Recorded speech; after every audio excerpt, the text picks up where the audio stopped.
मुख्य रूप से शिकारियों द्वारा मारे जाते हैं, यानी कि मगरमच्छ क्यों मारे जाते हैं? शिकारियों के द्वारा।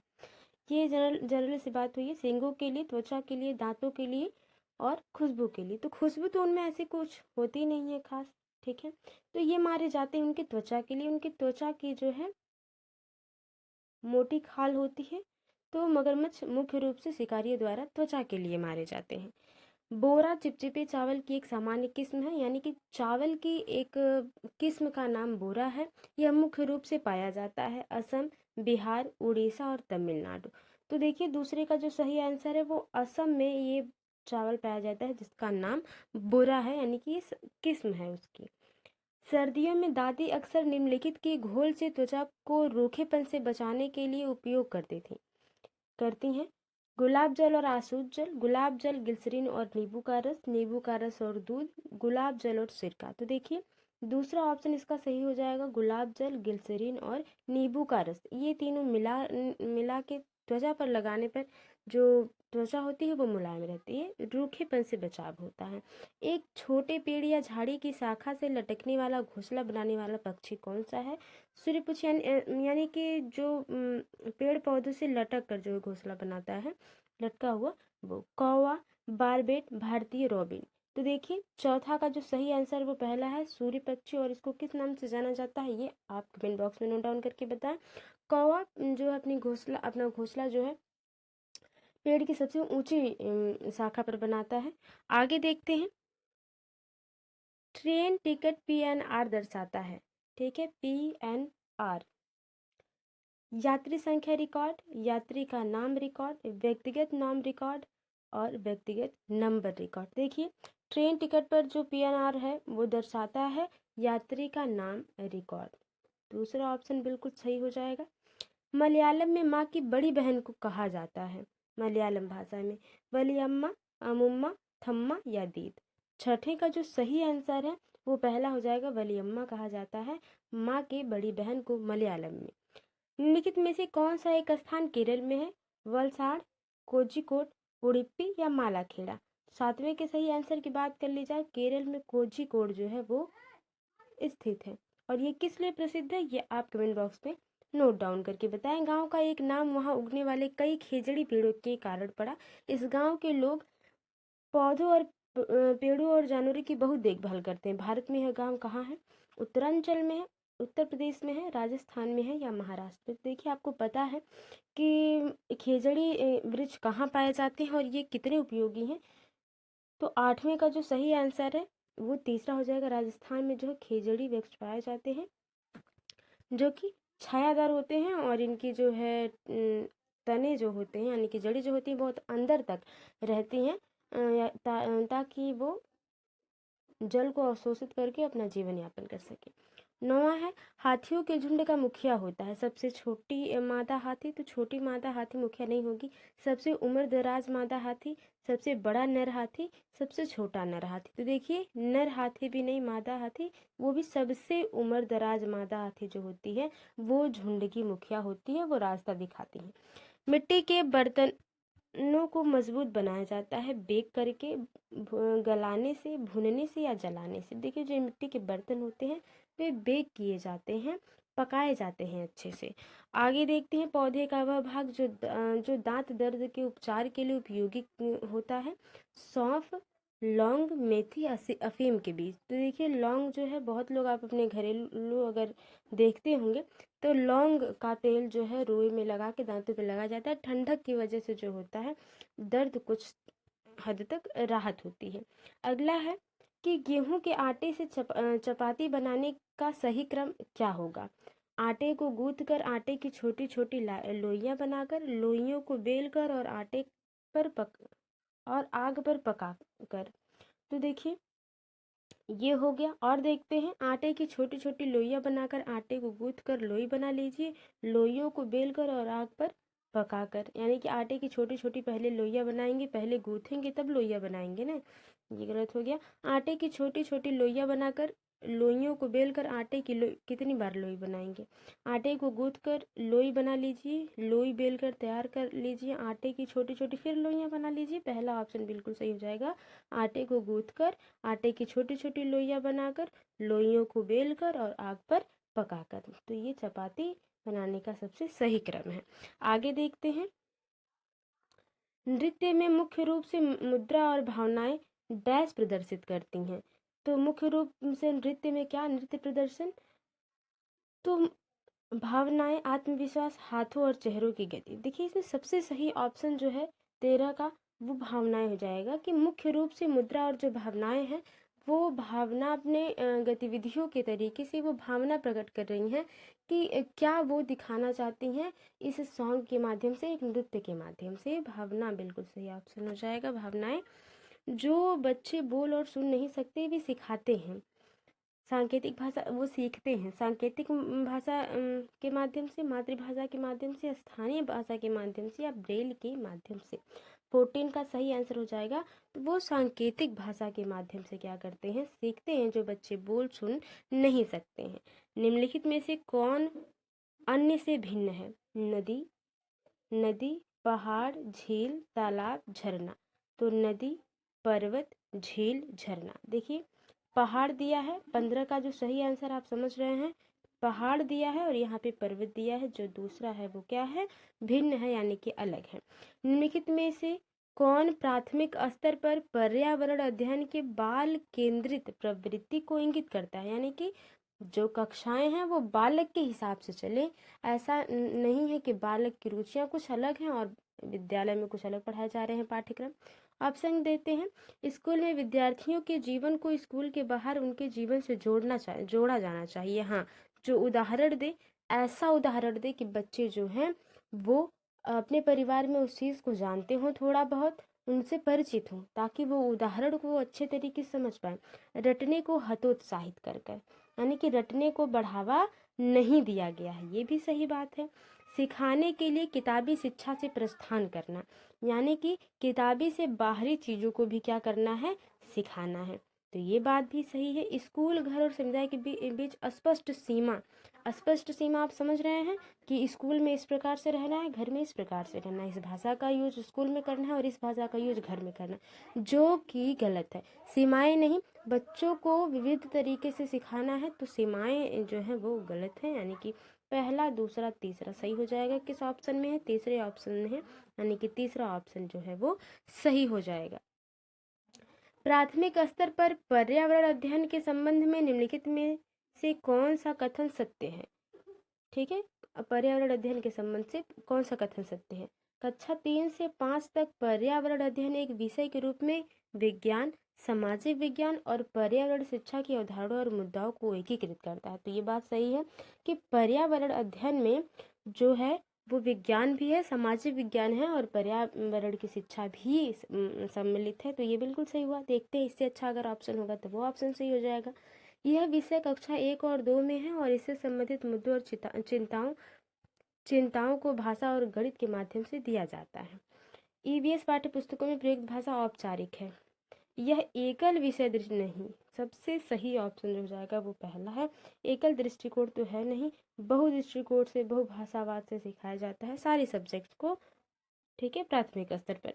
ईवीएस की कक्षा में निम्नलिखित में से किसी एक को कम किया जाना चाहिए। ठीक है, कम किया जाना चाहिए, कम किया जाना चाहिए। स्वतंत्र वाद विवाद, चित्र पठन, कथा और विवरण को।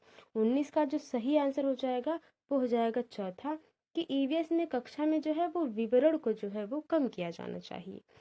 प्राथमिक स्तर पर ईवीएस सिखाने के लिए वास्तविक चुनौती क्या है?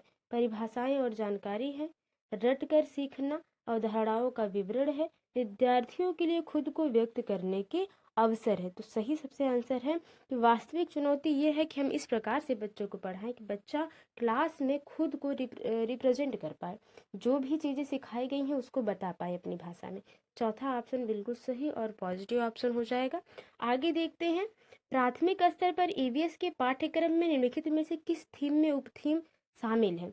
परिवार और दोस्त, जल, कार्य और भोजन, भोजन। 21 का जो सही आंसर हो जाएगा वो हो जाएगा पहला, परिवार और दोस्त, ठीक है, ये क्या है, एक उप थीम में शामिल है। तो आपको पता है कि उप थीम कितने हैं, 6 हैं, मैं बोल देती हूँ, आप लिख लीजिए। पहला तो परिवार और मित्र हो जाएगा, दूसरा भोजन हो जाएगा, तीसरा पानी हो जाएगा, चौथा आवाज़ हो जाएगा, पांचवा यात्रा, और छठा हो जाएगा हम चीज़ों को कैसे सीखते या करते हैं। ईवीएस में प्रामाणिक एवं सार्थक शिक्षक दिया जाता है, ये बात सही है, ऑप्शन है। वर्णन द्वारा, वास्तविक संवाद द्वारा, प्रयोग की प्रक्रिया द्वारा, सही और गलत के रूप में विद्यार्थियों द्वारा दिए गए उत्तर के आकलन द्वारा। देखिए 22 को अगर आप समझेंगे तो आप समझ पाएंगे कि ईवीएस में जो सार्थक शिक्षण क्या है, वर्णन हम हमेशा नहीं कर सकते, खासकर आप समझ रहे हैं ये जो है 1 to 5 के लिए है, तो आपको इन प्राथमिक स्तर पर ही बच्चों को लेकर सोचना है।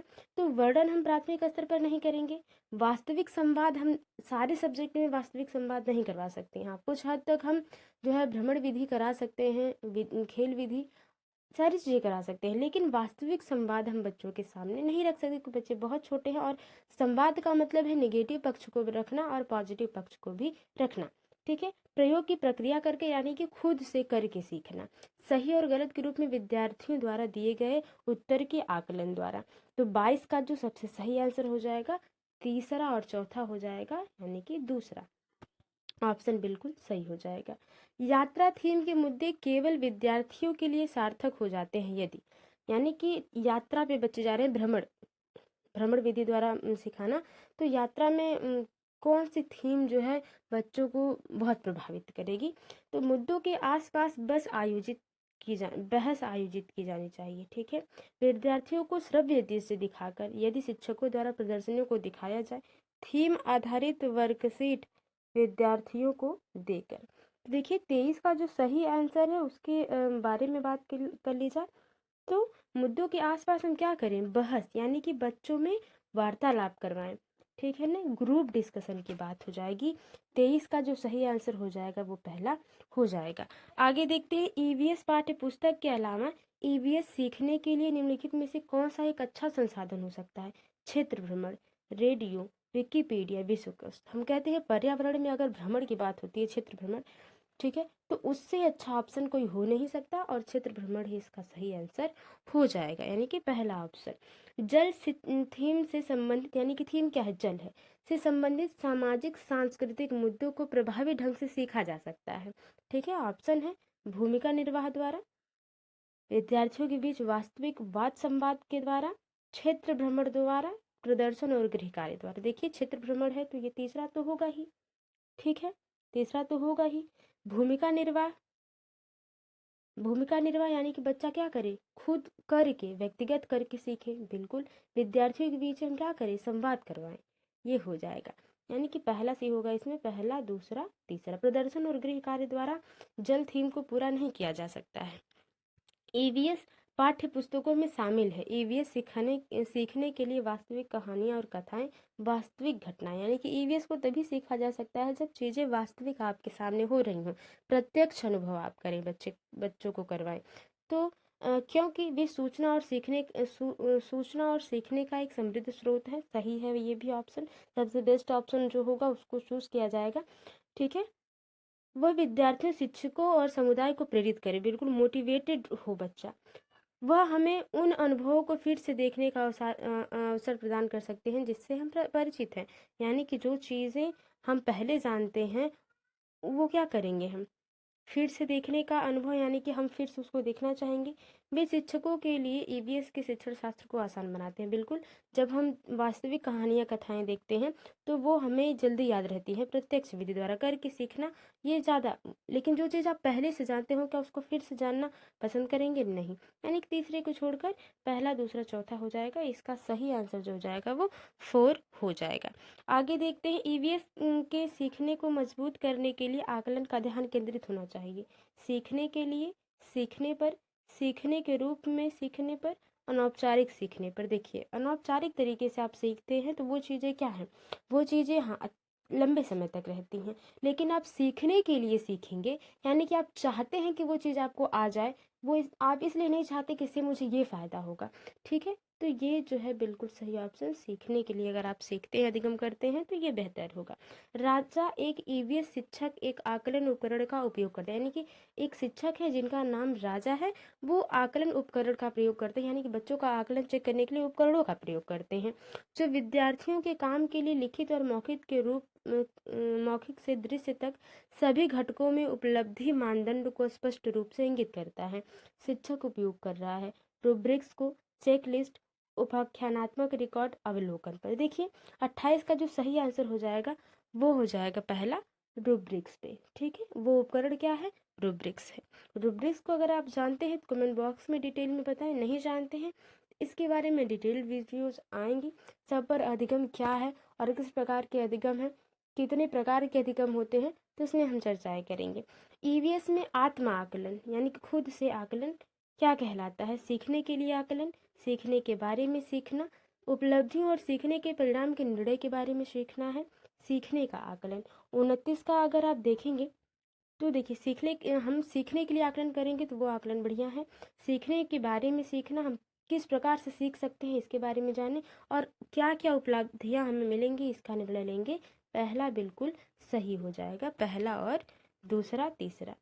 ईवीएस का सीखना आधारित है सरल से जटिल के सिद्धांत पर, जटिल से सरल के सिद्धांत पर, वैश्विक से स्थानीय के रूप में सिद्धांत पर, अमूर्त और मूर्त के सिद्धांत पर। ठीक है, मूर्त के सिद्धांत पर। तीसरे का जो है, अब जानते हैं सरल से जटिल, पहले हम छोटी चीज़ें बताएंगे, फिर उससे बड़ा, फिर उससे बड़ा, फिर उससे बड़ा, फिर उससे बड़ा।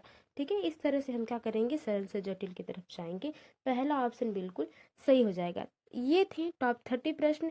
आई होप आपको पसंद आए होंगे। वीडियो थोड़ी सी भी हेल्पफुल लगी, वीडियो को लाइक करें, शेयर करें, कमेंट। लोग जानते हैं कि प्रीवियस ईयर जो जितने भी प्रीवियस ईयर्स में आपके क्वेश्चंस आए हैं जो है ईवीएस के, उसमें मैपिंग के क्वेश्चन बहुत ज़्यादा पूछे गए, यानी कि 2 3 4 क्वेश्चन ऐसे हैं जो मैपिंग से पूछे गए हैं। ठीक है, तो उसी में से एक है कि मिजोरम के निकटवर्ती, ठीक है, निकटवर्ती होगा क्या, निकटवर्ती होगा, निकटवर्ती प्रतिवेशी 3 राज्य हैं, यानी कि आसपास में जो अपनी सीमाएं साझा करते हैं मिजोरम के साथ, वो कौन कौन से राज्य हो जाएंगे, असम, बिहार, छत्तीसगढ़। तो आप जानते हैं बिहार उत्तर प्रदेश इधर आ जाता है, मिजोरम आपका इधर है, तो ये तो होंगे नहीं। ठीक है, बिहार, छत्तीसगढ़, असम। तो बिहार आप जानते हैं कि बिहार 20 में है, उत्तर प्रदेश मिजोरम पूरा जो है इधर आता है मिजोरम, और आपका बिहार जो है इधर आता है, इधर उत्तर प्रदेश के बगल, यूपी के बगल में, तो ये होगा नहीं, बहुत दूरी हो जाती है। पश्चिम बंगाल, अरुणाचल प्रदेश, असम। तो देखिए पश्चिम बंगाल आपका यहाँ आ जाता है जहाँ से बंगाल की खाड़ी मिलती है, और अरुणाचल प्रदेश और असम यहाँ तो मिलते हैं, लेकिन एक ऑप्शन नहीं मिल रहा है इसलिए नहीं होगा। बहुत ही आसान मैपिंग का ये क्वेश्चन है। त्रिपुरा, असम और मणिपुर। तो हाँ ये सही है, मिजोरम के साथ त्रिपुरा मैच करता है, असम और मणिपुर जो राज्य हैं वो अपने सीमाओं को साझा करते हैं। तो चौथा वाला ऑप्शन जो हुआ पहले का वो बिल्कुल सही हो जाएगा। इसी प्रकार से प्रीवियस ईयर के क्वेश्चंस की बात कर ली जाए तो जो पीछे पेपर्स हुए हैं सीटेट में, उसमें जैसे कि अरब सागर से कितने राज्य अपनी तटीय सीमा या अपनी सीमा साझा करते हैं, या बंगाल की खाड़ी से कौन कौन से राज्य अपना जो है सीमा साझा करते हैं। तो इस प्रकार से जो है मैपिंग से क्वेश्चन बने हैं, और कभी कभी स्थान से भी क्वेश्चंस बन जाते हैं कि केरल में कौन सा ये जगह है या नहीं है, कौन सा जगह है, ऐसे अलग अलग राज्यों से। ठीक है, और डिश से तो बनते ही हैं, यानी कि जो वहाँ पे खाए जाने वाले भोज्य पदार्थ हैं उनसे तो बनते ही हैं, तो आप जानते ही होंगे। दूसरा है कि भारत के किस राज्य या संघ शासित प्रदेश में पहाड़ों पर जंगलों के निवासियों की ग्राम सभा एक विशेष सभा में लॉटरी निकालकर यह निश्चित करती है कि किस परिवार को उस साल की खेती की जमीन, कितनी जमीन मिलेगी, यानी कि वहाँ पे किस केंद्र शासित प्रदेश या राज्य में ये जो वहाँ के ग्राम सभा में जो पंचायत बैठती है उसमें लॉटरी निकाल कर ये बताया जाता है कि आज इस व्यक्ति को इस साल इतनी ज़मीन मिलेगी और इसमें ये अपनी उपज या पैदावार करेगा। ठीक है, वो लॉटरी निकाल कर किस में होती है, ये लद्दाख, मिजोरम, अरुणाचल प्रदेश और झारखंड। दूसरे के सही आंसर की बात कर ली जाए तो अभी अभी जो क्वेश्चन था मिजोरम। ठीक है, देखिए ये दोनों क्वेश्चन एक प्रीवियस ईयर से हैं जो सीटेट में पूछे गए थे ईवीएस में ही, तो मिजोरम से ही दोनों क्वेश्चन थे, तो दूसरा ऑप्शन इसका सही हो जाएगा। आगे देखिए, माउंट एवरेस्ट नीचे दिए गए किस देश का भाग है, तिब्बत, नेपाल, भारत या चीन। माउंट एवरेस्ट की बात हो रही है, हिमालय की बात नहीं हो रही है। कभी कभी क्वेश्चंस बहुत साफ होते हैं लेकिन हम इतना पढ़ लेते हैं कि वो कन्फ्यूजन हो जाता है हमें। तो माउंट एवरेस्ट की बात हो रही है। तीसरे का जो सही आंसर है वो आप जान गए होंगे कि ये नेपाल में है। ठीक है, माउंट एवरेस्ट की ऊंचाई कितनी है अगर आपको पता है तो कमेंट बॉक्स में ज़रूर नोट डाउन करें। ठीक है, और ये बताएं कि जो तिब्बत है वो किस देश में है। आगे देखते हैं, नीचे दिए गए विकल्पों में से उस परिवर्तन को पहचानें जिसे उत्क्रमित किया जा सकता है।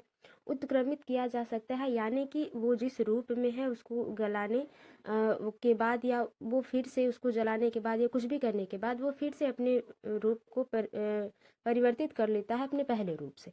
ठीक है, ये बात। तो प्लास्टर ऑफ पेरिस के परत बनाना, यानी कि प्लास्टर की जो परत बनाना उसको फिर से हम पेरिस की परत बना सकते हैं। मोम का घोल बनाना, ठीक। दूध से पनीर बनाना, देखिए अगर हम दूध से पनीर बना देते हैं फिर पनीर को दूध में नहीं किया जा सकता तो ये होगा नहीं, पूरी तरह से क्लियर है। गाय के गोबर से बायोगैस का बनाना, बायोगैस बन जाएगा तो फिर क्या उसको गोबर बनाया जा सकता है गाय का? बिल्कुल नहीं।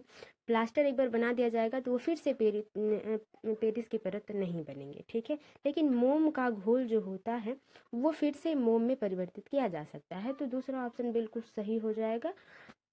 देखते हैं अगला क्वेश्चन क्या है। वृक्षों या पौधों की जड़ों में पाए जाने वाले नीचे दिए हुए विशिष्ट लक्षणों पर विचार कीजिए। बहुत ध्यान से ऐसे प्रश्न को पढ़ा जाता है। क्यों? क्योंकि ये प्रश्न लेंदी के साथ साथ थोड़े से कंफ्यूजन भी क्रिएट करते हैं। तो आराम से देखते हैं क्या है। पहला है कि वृक्ष के लटकते शाखा जैसे दिखाई देने वाली वास्तव में इनकी शाखा नहीं जड़ें होती हैं। जैसे बरगद के वृक्ष में आपने देखा होगा कि जो बच्चे या आप सभी लोगों ने ऐसा किया होगा, अगर आप गांव में रहते हैं तो हम जो टहनियों से जो जड़ें निकली हुई होती हैं उन्हें हम क्या करते हैं, पकड़ के झूलते हैं। तो हाँ, बिल्कुल सही है, ये सही ही है। जड़ों की लंबाई वृक्ष की ऊंचाई के लगभग 30 गुनी होती है, यानी कि जितना लंबा वृक्ष है उसकी 30 गुनी बड़ी जो है उसकी जड़ें होती हैं। क्या ये सही है? देखते हैं, जड़ों द्वारा वृक्ष को मजबूत खंभों की भांति सहारा देना है। हाँ, जड़ों का जो काम है वो वृक्ष को मजबूती देते हैं कि वो कितने वर्ष तक चल सकते हैं। ये बात सही है, ये बात बिल्कुल सही है, ये सही है। लेकिन ये जो 30 गुनी होती है ये नहीं सही है। ठीक है, जड़ों द्वारा खाद्य सामग्री का भंडारण होता है। ठीक, जड़ों द्वारा खाद्य सामग्री का भंडारण होता है। तो आप जानते हैं भोजन पत्तियां बनाती हैं और वही भंडारण करती हैं, और उनके बाद जो है वो जो है अलग अलग तनों को, जड़ों को अपने अलग अलग भाग में जो है फूड का ट्रांसफॉर्मेशन करती हैं, यानी वहाँ तक पहुँचाती हैं। ठीक है, तो जड़ खाद्य सामग्री का भंडारण नहीं करते हैं। लटकती जड़ों का बढ़ाते बढ़ाते जमीन के अंदर चले जाना, मतलब लटकती जड़ों का बढ़ते बढ़ते, ठीक है, जमीन के अंदर चले जाना। तो ये बात सही है कि जो जड़ें लटक रही होती हैं टहनियों से वो जमीन में चली जाती हैं, ये बात भी सही है। ठीक है, तो बरगद के वर्षों के जड़ों में पाए जाने वाले लक्षण कौन कौन से हैं? तो जो इसका सही हो जाएगा वो तो पहला सही हो गया, तीसरा सही हो गया और पांचवा सही हो गया। तो बस पहला वाला सही हो गया जो कि ऑप्शन है पहला, तीसरा और पांचवा। आगे देखते हैं, किसी विद्यार्थी द्वारा नीचे दिए गए कथन पर विचार करिए। ठीक है, एक विद्यार्थी है जो कि कहती है या कहता है कि मैं जिस जगह से आई हूँ वह एक पहाड़ी इलाका है। ठीक, हमारे यहाँ बहुत बारिश होती है और बर्फ भी पड़ती है। जब ठंड अधिक होती है तो हमें धूप में बैठना अच्छा लगता है। हमारे घर पत्थर तथा लकड़ी से बनते हैं। यह छात्र कहाँ से है? तिनसुखिया यानी कि असम से, चेन्नई यानी कि तमिलनाडु, यानी कि राज्य और जगह दिया जा रहा है, मनाली हिमाचल प्रदेश, उदयपुर राजस्थान। तो देखिए अलग अलग राज्यों के अलग अलग शहरों का नाम है यहाँ पे। तो छठे के क्वेश्चन की अगर बात कर ली जाए तो जो बच्चे क्या है, पहली बात तो बहुत बारिश होती है और ठंड भी अधिक पड़ती है और बच्चे को धूप में बैठना, तो और सबसे बड़ी बात पहाड़ी इलाका है, तो असम में है नहीं, तमिलनाडु में है नहीं, राजस्थान में है नहीं, बहुत बारिश होती है। पत्थर तथा लकड़ी के जो है वो घर बनते हैं, तो वो मनाली यानी कि हिमाचल प्रदेश में। कौन से प्रदेश में? हिमाचल प्रदेश, जो कि उत्तराखंड के बगल में। ठीक है, उत्तर प्रदेश, उत्तराखंड। तीसरा ऑप्शन बिल्कुल सही हो जाता है। आपके मित्र कमजोर दांत और हड्डियों के कारण अस्वस्थ रहते हैं, उनके उभरने के लिए निम्न में से कौन सा विकल्प सर्वोत्तम होगा? यानी कि वो हड्डियां कमजोर ना हो और दांत भी कमजोर ना हो, ठीक रहे, बढ़िया रहे, तो उसके लिए क्या खाना सही होगा? चावल, नींबू, आंवला, गुड़, घी, दाल, रोटी, चावल, दूध, सब्जियां, पालक, फल, तेल, अंडा, चावल, रोटी।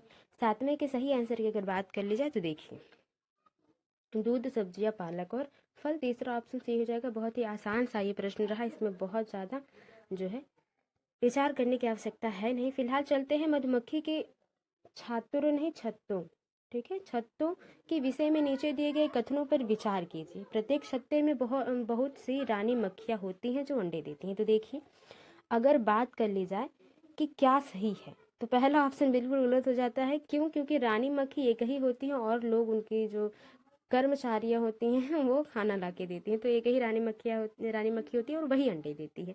तो ये यहाँ पे बहुत सारी रानी मक्खी नहीं होती, ये गलत हो गया। प्रत्येक छत्ते में कुछ ही नर मक्खियाँ होती हैं, ये बात सही है। बहुत कम नर मक्खियाँ होती हैं मधुमक्खी के छत्ते में।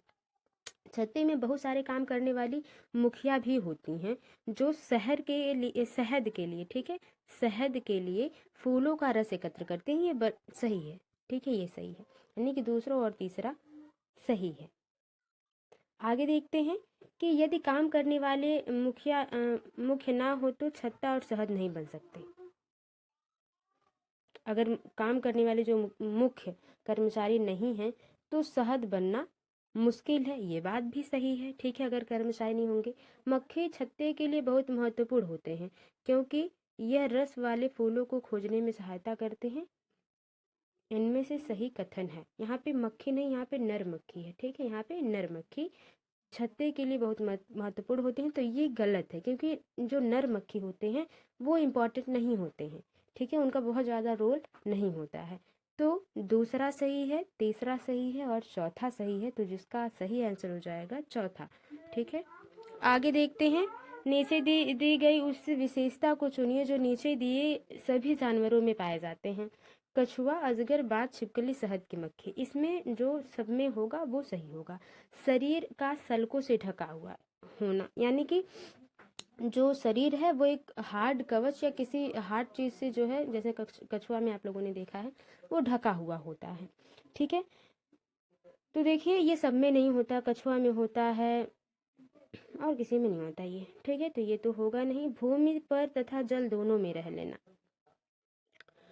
तो 9वें के सही आंसर की बात कर ली जाए तो भूमि पर तथा जल दोनों में रह लेना, तो कछुआ भूमि जल दोनों में रह लेगा।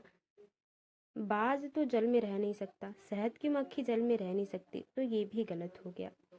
अंडे देना, अंडे देना, कछुआ, अजगर, बाज, छिपकली ये सारे अंडे देते हैं, ठीक है। जहरीला होना, तो जहरीला सिर्फ कुछ ही हैं, सभी नहीं है, ठीक है। शहद की मक्खी के काटने से किसी की जान नहीं जाती, अगर एक आध मक्खियाँ काट ले तो, ठीक है।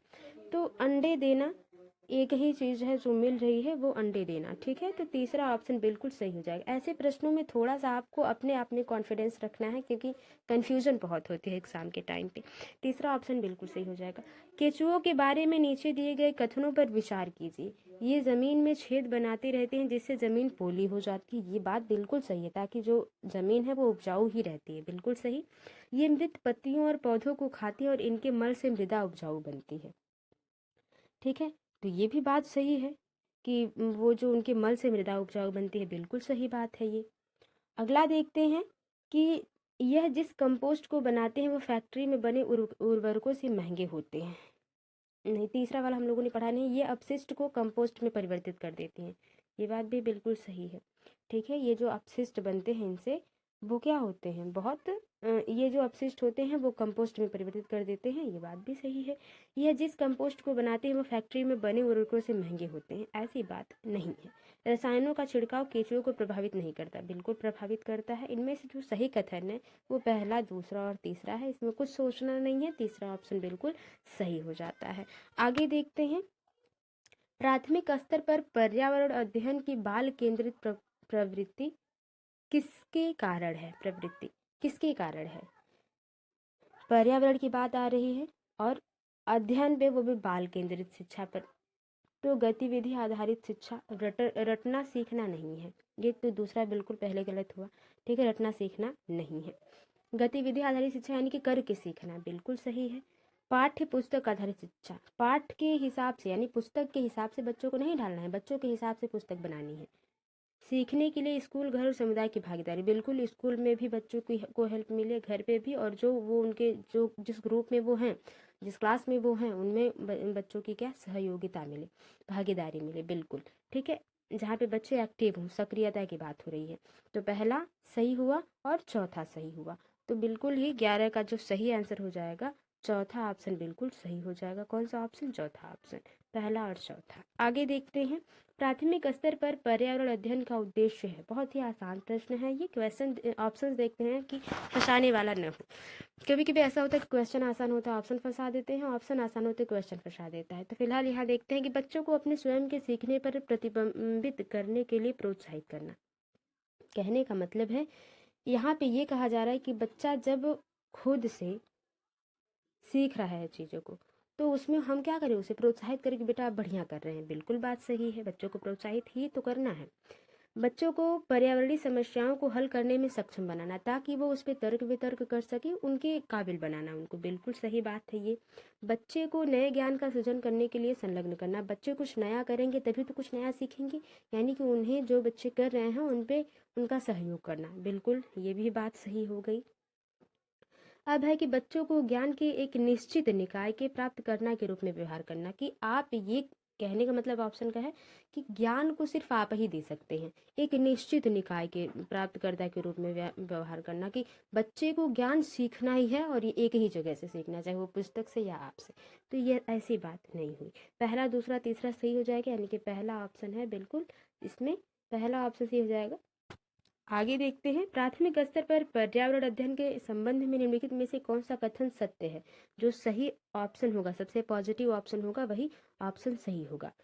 है कि पर्यावरण अध्ययन विज्ञान, अच्छा, पर्यावरण अध्ययन विज्ञान, सामाजिक विज्ञान और पर्यावरण शिक्षा की अवधारणाओं और मुद्दों को एकीकृत करता है। यानी कि कहा जा रहा है कि पर्यावरण अध्ययन एक ऐसा विषय है जिसमें विज्ञान, सामाजिक विज्ञान और पर्यावरण शिक्षा की जो है टॉपिक्स आ जाते हैं, अवधारणा और मुद्दे आ जाते हैं। तो ये बात बिल्कुल सही है, ये सही रहा, ये सत्य है। अभी देखते हैं, रचनात्मक विकसित करने के लिए केवल एक शिक्षण अधिगम पद्धति का उपयोग करना, सिर्फ एक ही तरीके से बच्चों को सिखाना नहीं। ईवीएस पाठ्यपुस्तक के ही इसके सीखने के लिए एकमात्र संसाधन है, यानी कि आप तभी सीख सकते हैं जब आपके पास किताबें हों। नहीं, यह शिक्षक आधारित है, बिल्कुल नहीं। पहला ऑप्शन सबसे पॉजिटिव, और इसमें बहुत ज़्यादा तर्क वितर्क करने की जरूरत नहीं है, पहला ऑप्शन सही हो जाता है।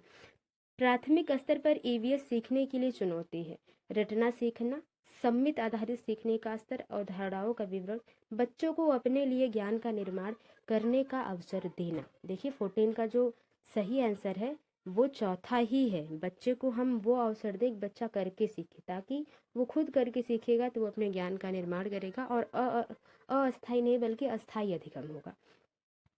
बच्चों के लिए ईवीएस कक्षा में अधिकतम क्या होना चाहिए? वाद विवाद का प्रावधान, यानी कि बच्चा जो है वो डिस्कस करे चीज़ों को, उसके नेगेटिव और पॉजिटिव पहलू को देखे, बिल्कुल सही है। अनुभवात्मक सीखना, अनुभव करके, ठीक है, यानी कि बच्चा क्या करे? अनुभव करके सीखे और खुद करके सीखे, बिल्कुल सही है। तीसरा है कहानी, तो बच्चे कहानी के द्वारा ज़्यादा रिलेट करते हैं, ये बात भी सही है। तथ्य और सूचना, ये प्राइमरी लेवल के बच्चों के लिए तथ्य और सूचना ज़्यादा इम्पोर्टेंट नहीं करता है। तो पहला, दूसरा, तीसरा सही हुआ, तीसरे ऑप्शन में है ये तीसरा ऑप्शन बिल्कुल सही हो गया। आगे देखते हैं, प्राथमिक स्तर पर ईवीएस के पाठ्यचर्या में उप विषय है परिवार और दोस्त, आश्रय, पौधे और यात्रा। तो देखिए, प्राथमिक स्तर पर ईवीएस के पाठ्यचर्या में जो उप विषय है, 16 के सही आंसर की बात कर ली जाए तो इसमें है, जो मुझे लगता है मैंने ऑप्शंस इस प्रकार के जो यहाँ पे ऑप्शंस दिए हैं, यहाँ पे मैंने वो ऑप्शन नहीं लिखे हैं। तो यहाँ पे जो उप विषय की थीम है मैं आपको बता दे रही हूँ कि यहाँ पे तो 6 उप विषय है, मैं 6 के नाम बता दे रही हूँ और आप इसमें सही ट्रिक कर लीजिएगा। पहला तो परिवार और दोस्त है, दूसरा जो है वो भोजन है, क्या है? भोजन है। तीसरा जो है वो आश्रय यानी कि आवास है। चौथा जो है वो पानी है। फिर पांचवा जो है वो यात्रा है, ठीक है।